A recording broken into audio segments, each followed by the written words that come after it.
Merci beaucoup. La parole, dans la poursuite de notre débat, est à notre collègue Philippe Paul, pour le groupe Les Républicains. Vous avez la parole, mon cher collègue. Monsieur le Président, Madame la Ministre, mes chers collègues, comme nous tous ici, j'ai pris connaissance avec beaucoup d'intérêt de la revue stratégique de défense et de sécurité nationale.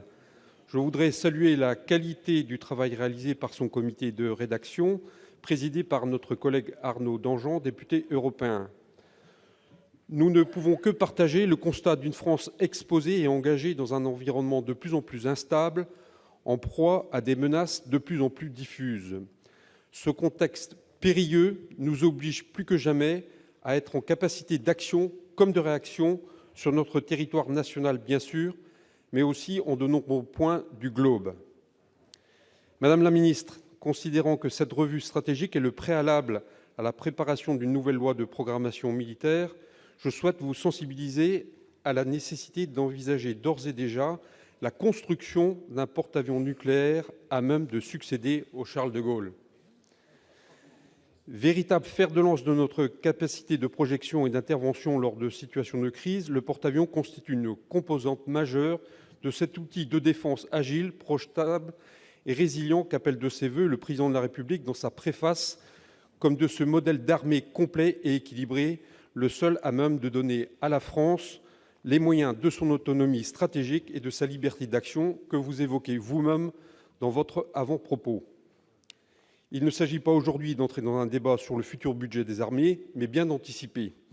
Près de 20 ans ont séparé les premières études pour la construction du Charles de Gaulle et son admission au service actif en 2001, avec cette exigence qui doit être la nôtre de leur donner des moyens opérationnels modernes et de maintenir ces moyens à un niveau de performance très élevé. Il s'agit aussi de ne pas perdre un savoir-faire technologique et industriel qui a fait ses preuves et de conserver une position forte en matière de défense en Europe et plus particulièrement au sein de l'Union européenne post-Brexit.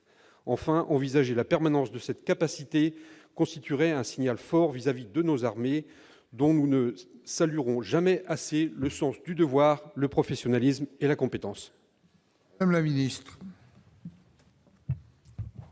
Monsieur le Président, Monsieur le Sénateur, ce modèle d'armée complet que la revue stratégique appelle de ses voeux repose notamment sur la capacité à pouvoir se projeter depuis la mer. Pour cela, nous disposons d'ores et déjà de 3 bâtiments de projection et de commandement, les BPC, qui permettent de projeter des troupes, de conduire des opérations amphibies et qui permettent de projeter, notamment outre-mer, les moyens de l'État, comme cela a été fait récemment aux Antilles.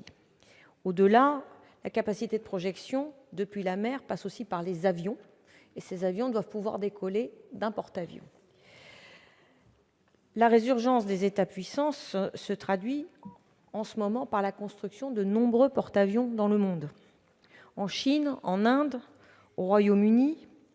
Ce constat nous rappelle donc que les porte-avions sont des outils militaires exceptionnels qui non seulement apportent une capacité de projection vers la terre, mais également une capacité d'acquisition autonome de renseignements et surtout de contrôle des espaces aéromaritimes.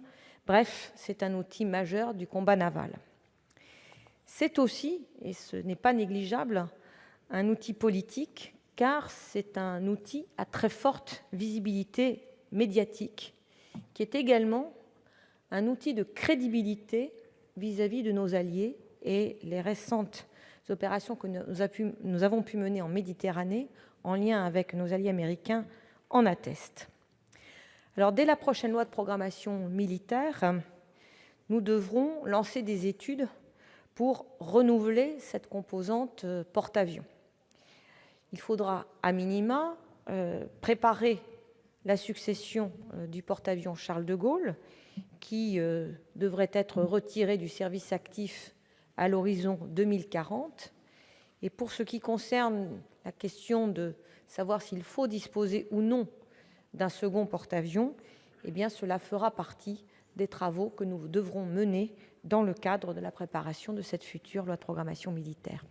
Merci.